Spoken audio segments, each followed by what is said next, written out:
Igbo kwezonu ndị be anyị mma mmanụ nke onye chiri ya zere egbe bere ugo bere nke siri benye ebera nku akwa ya. Akụkọ ụwa tata na-abịara gị site na mgbasa ozi Ofili ITV. Aha m bụ Maazị Ofilikenna. Gerezie akụkọ anyị ka ọ ha n'uju. Iri ji ọhụrụ n'ala Igbo.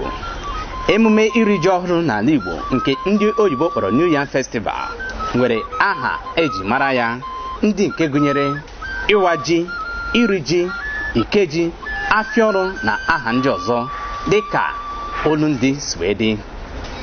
Igbo na-akọpụta ọtụtụ nri ndị nke gụnyere ji, osikapa, ọkwụrụ, aṅụ, akịdị wee dịrị gaba. N'ime nri ndị a ndị Igbo na-akọpụta, ọ bụ ji bụ nke ndị Igbo ejighị egwu egwu. Mgbe gboo, a na-asị na onye nwere nnukwu ọba ji bụ oke ọgaranya enwere n'ala Igbo. Obodo ọbụla nọ n'ala Igbo na-eme mmemme iri ji ọhụrụ. A na-eme mmemme iri ji ọhụrụ kwa afọ ọbụla oge njedebe udu mmiri.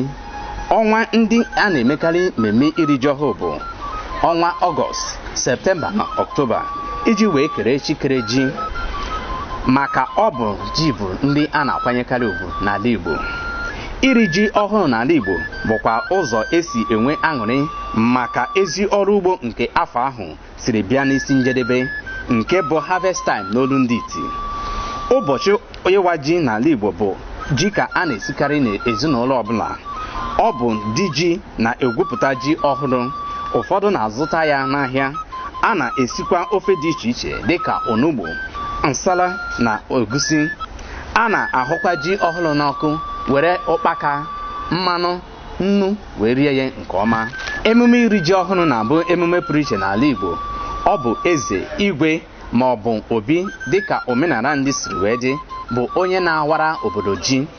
Ụfọdụ obodo bụ okenye enwere ma ọ bụ onye chiri oke echichi na ala ha bụ nya ga-awara ha ji ọhụrụ. A na-eme nke a site n'inye Chukwu ekele ma sọpụrụ ndị nna nna anyị nke ndị oyibo kpọrọ ancestors.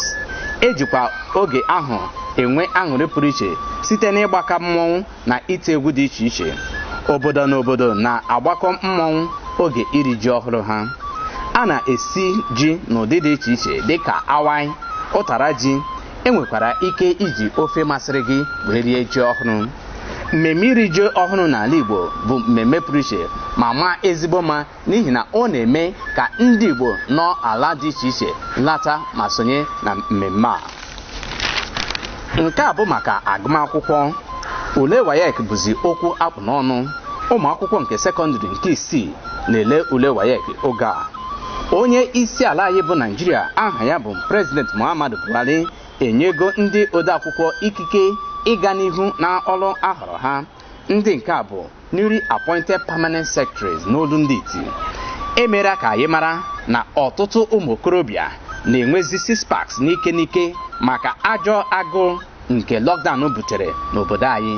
Ebe a ka anyị na-ewetara gị akụkọ ụwa nke ụbọchị taa n'isi njedebe. Mara amara na Ofili ITV dị njikere ime ka ọbara mgbali elu gị na okpomiri gị na-akpamkpam site n'iwetara gị akụkọ ụwa ka isi wee chọọ ya. Ọka akụkọ ka bụ Maazị Ofilikenna. Ndewo.